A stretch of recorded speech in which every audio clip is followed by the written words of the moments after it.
Today we're going to work on an important concept, percent of a number. We've all seen percent sales, sales tax. How many times have you walked in a store and seen 30% off? So it's an important skill for us to learn. Let's begin. 20% of 4. Okay, I see this percent symbol.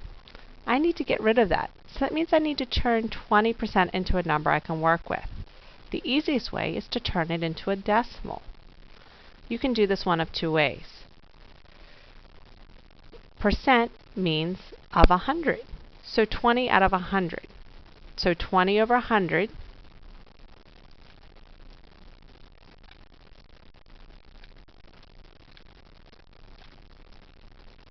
is one way to do it.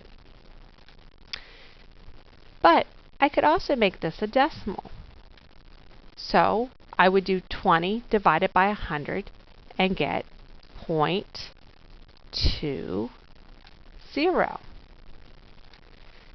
The easiest way I find to remember this is think of percent as pennies. So I have 20 pennies. What would that look like on a cash register? Decimal point 20. Or if you remember, 100 has 2 zeros, so I have to move my decimal 2 places. Okay, now on to the next part of the problem. Of. Generally in math, of means multiply. Then we have 4. This is the problem we need to solve. I choose to write my problem in this direction to make it a little bit easier. So I have 0.20 times 4. 4 times 0 is 0.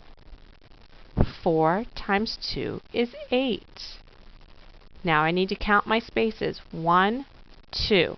I have 2 spaces behind the decimal, so my answer needs 2 spaces behind the decimal. 1, 2.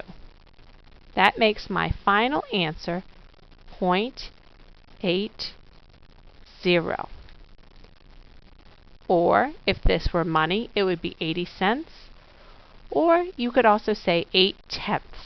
That's how we read that number. Okay? Let's look at the next one. Remember, I think of percent as pennies. So 3 pennies.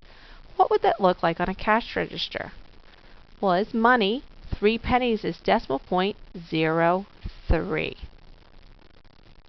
I know a lot of times students just want to do decimal point 3. But if you think about that, that's really 30 cents. And I have 3 pennies. 3 pennies is not the same as 30 cents. Okay. So I have 0.03. My of is to multiply.